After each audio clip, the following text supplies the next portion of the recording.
Subscribe कीजिए Gurukul hub channel को और बेल आइकन को दबाइए देखने के लिए लेटेस्ट एजुकेशनल वीडियो सबसे पहले। हेलो गाइस, यूट्यूब के गुरुकुल हब चैनल में आपका स्वागत है और आज हम मध्यकालीन भारतीय इतिहास में पढ़ने वाले हैं विजयनगर साम्राज्य। हमने लोधी वंश तक कंप्लीट कर लिया था और विजयनगर साम्राज्य भी जो साथ साथ चल रहा था, ठीक है, 1336 में, तो वो क्योंकि वो समकालीन रहा है इसी मध्यकालीन भारत में, जो गुलाम वंश रहा है या खिलजी वंश रहा है, ठीक है, सैयद वंश रहा, लोधी वंश, तुगलक वंश, तो इसी के साथ साथ जो दक्षिण भारत में चल रहा था एक विजयनगर साम्राज्य, तो उसके बारे में भी पढ़ लेते हैं, ठीक है, क्योंकि यहाँ से भी क्वेश्चन आ जाता है और उसके बाद फिर मुगल साम्राज्य पढ़ेंगे। ठीक, तो स्टार्ट करते हैं विजयनगर साम्राज्य, जिसकी स्थापना की थी, संस्थापक थे हरिहर एवं बुक्का ने 1336 ईस्वी में विजयनगर साम्राज्य की स्थापना की थी। तो क्वेश्चन पूछा जाता है कि विजयनगर साम्राज्य की स्थापना किसने की? तो विजयनगर साम्राज्य की स्थापना की थी हरिहर एवं बुक्का ने। 1336 ईस्वी में हरिहर एवं बुक्का ने विजयनगर साम्राज्य की स्थापना की। ठीक है, क्लियर हुआ? 1336 ईस्वी में हरिहर एवं बुक्का ने विजयनगर साम्राज्य की स्थापना की। संत विद्यारण्य, एक संत हुआ करते थे, संत विद्यारण्य से आशीर्वाद प्राप्त करके, संत विद्यारण्य से आशीर्वाद प्राप्त करके 1336 ईस्वी में हरिहर एवं बुक्का ने विजयनगर साम्राज्य की स्थापना की। ठीक, 1336 ईस्वी में संगम राजवंश की स्थापना होती है। 1336 में जब विजयनगर साम्राज्य स्थापित होता है, उसी में ही संगम राजवंश, सबसे पहला जो राजवंश चलता है वो चलता है संगम राजवंश 1336 में। तो इसमें जो प्रमुख शासक हुए थे वो थे देवराय प्रथम। संगम राजवंश के जो प्रमुख शासक, जो मेन शासक रहे थे वो थे देवराय प्रथम। उन्हीं के दरबार में एक तेलुगु कवि हुआ करते थे, श्रीनाथ। तेलुगु कवि थे श्रीनाथ, जिन्होंने हरविलासम नामक एक रचना की थी। कौन सी रचना की? हरविलासम। कई बार पूछा गया है कि हरविलासम की रचना किसने की है? तो हरविलासम की जो रचना की है, संगम राजवंश के एक तेलुगु कवि हुआ करते थे, प्रसिद्ध तेलुगु कवि हुआ करते थे, श्रीनाथ ने की थी। ठीक, तो ये पॉइंट क्लियर होता है। आगे है कि इटली यात्री निकोलो कांटी किसके राज दरबार में आया था? तो इटली यात्री निकोलो कांटी देवराय प्रथम, जो संगम राजवंश के प्रमुख शासक थे देवराय प्रथम, उन्हीं के राज दरबार में इटली यात्री निकोलो कांटी आया था। ठीक है, तो यहां से भी क्वेश्चन कई बार पूछा गया है, ये भी महत्वपूर्ण पॉइंट हो जाता है कि देवराय प्रथम जो संगम वंश के प्रमुख शासक थे, उन्हीं के राज दरबार में इटली यात्री निकोलो कांटी आया था।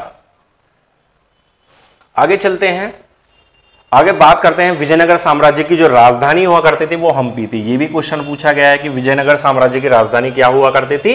हम्पी।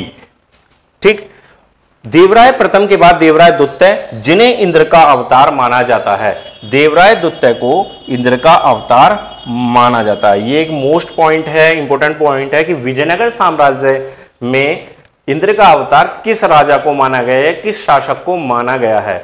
तो संगम राजवंश में देवराय प्रथम के बाद जो देवराय द्वितीय आते हैं, उन्हें इंद्र का अवतार माना जाता है। ठीक है, आगे आते हैं, संगम राजवंश के बाद आता है सालू वंश, जिसकी स्थापना की थी नरसिंह सालू ने। ठीक है, संगम वंश के तुरंत बाद आता है सालू वंश, जिसकी स्थापना की थी नरसिंह सालू, और उसके बाद आता तुलुप वंश, जो वीर नरसिंह ने की थी। सालू वंश कोई खास इंपॉर्टेंट नहीं है और तुलुप वंश भी खास नहीं है, बस इसमें जो महान शासक आते हैं, तुलुप वंश में वीर नरसिंह ने स्थापना की थी और महान शासक थे कृष्णदेव राय। 8 अगस्त 1509 ईस्वी में इन्होंने शासक बने थे। 8 अगस्त 1509 ईस्वी में कृष्णदेव राय, जो तुलुप वंश के शासक हुआ करते थे, उन्होंने अपना पदभार संभाला था।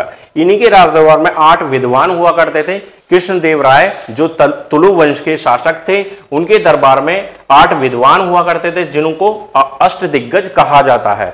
तो अष्टदिग्गज किसको कहा जाता है? ये क्वेश्चन पूछा गया कि अष्टदिग्गज किसे कहा जाता है? तो यह है कृष्णदेव राय के दरबार में रहने वाले 8 विद्वान, 8 विद्वानों को अष्टदिग्गज कहा जाता है। ठीक, प्रसिद्ध दरबारी कवि जो हुआ करते थे वो थे प्रसिद्ध दरबारी तेनाली राम, जिनका असली नाम था तेनाली रामकृष्ण। कृष्णदेव राय के जो दरबार में प्रसिद्ध दरबारी थे तेनालीराम, जिनका असली नाम था तेनाली रामकृष्ण, जिन्हें आंध्र भोज के नाम से भी जाना जाता है। ये क्वेश्चन कई बार पूछा गया कि आंध्र भोज के नाम से किसे जाना जाता है, तो आंध्र भोज के नाम से जाना जाता है तेनाली रामकृष्ण असली नाम, और तेनाली राम के नाम से प्रसिद्ध थे। तेनाली राम ने पांडुरंग महामात्यम नामक एक रचना की थी। क्वेश्चन ये भी पूछा गया है कि पांडुरंग महामात्यम की रचना किसने की, तो पांडुरंग महामात्यम की रचना जो की है वो की है तेनाली रामकृष्ण, या जिन्हें आंध्र भोज भी कहा जाता है, इन्होंने की है। कृष्णदेव राय से संबंधित पॉइंट आता है कि इन्होंने एक नगर की स्थापना की थी, एक नए नगर जिसे कहा जाता है नागलपुरम, एक नए नगर की स्थापना की नागलपुरम, तथा हजारा मंदिर और विठल स्वामी मंदिर की स्थापना करने का श्रेय भी कृष्णदेव राय को है। कृष्णदेव राय ने एक नए नगर नागलपुरम की स्थापना की तथा हजारा मंदिर तथा विठल स्वामी मंदिर की स्थापना का श्रेय भी कृष्णदेव राय को जाता है। तो यहां पर इस विजयनगर साम्राज्य में हमें जो मेन पढ़ने लायक जो पॉइंट मिलते हैं वो मिलते हैं, एक तो हरिहर बुक्का ने इसकी स्थापना की, ठीक है, कब की, संगम राजवंश में देवराय प्रथम से संबंधित 2, 3, 4 पॉइंट हो जाते हैं, और कृष्णदेव राय से कुल मिला के 6, 7, 8 पॉइंट हो जाते हैं। तो यही विजयनगर साम्राज्य के कुछ महत्वपूर्ण पॉइंट हैं जो प्रीवियस एग्जाम में जहां से लगातार क्वेश्चन पूछे गए हैं, और आने वाले एग्जाम में यूपी पीसीएस के एग्जाम में और एसएससी के सभी एग्जाम में उतने ही ज्यादा इंपॉर्टेंट भी हैं। तो आज की इस वीडियो में मैंने आपको विजयनगर साम्राज्य को एक थोड़े से संक्षेप में समझा दिया है, ठीक है। आप इन्हें पढ़ लीजिए, अपनी जो भी बुक फॉलो कर रहे हैं उससे रिलेटेड फैक्ट्स आप वहां भी देख सकते हैं, ठीक है। तो आज की वीडियो में बस इतना ही था विजयनगर साम्राज्य से संबंधित। अब नेक्स्ट वीडियो जो आएगी वहां से हम स्टार्ट करेंगे मुगल वंश, मुगल साम्राज्य जो स्टार्ट होता है बाबर से पानीपत के प्रथम युद्ध से, तो वो हमारी नेक्स्ट वीडियो जल्दी ही आ जाएगी, ठीक है। अगर आपको आज की ये वीडियो अच्छी लगी हो तो प्लीज लाइक करें, शेयर करें, और अगर अभी तक आपने हमारे चैनल को सब्सक्राइब नहीं किया है तो इसी वीडियो के नीचे एक रेड कलर का बटन होगा, उस रेड कलर के बटन पे क्लिक करके हमारे चैनल को सब्सक्राइब कर लें। सब्सक्राइब करने के बाद आपको एक घंटी का आइकन दिखाई देगा, उस घंटी के आइकन पर भी क्लिक कर दे। उससे क्या होगा कि जो भी हम डेली रूटीन में जो भी वीडियो डालते हैं, 2-3 वीडियो मैथमेटिक्स, रीजनिंग या जीके से रिलेटेड या एग्जाम स्ट्रैटेजी से रिलेटेड, तो वो सभी वीडियो का नोटिफिकेशन आपको ऑटोमेटिक मिल जाता है, आपको हमारी वीडियो को सर्च करना नहीं पड़ता। धन्यवाद।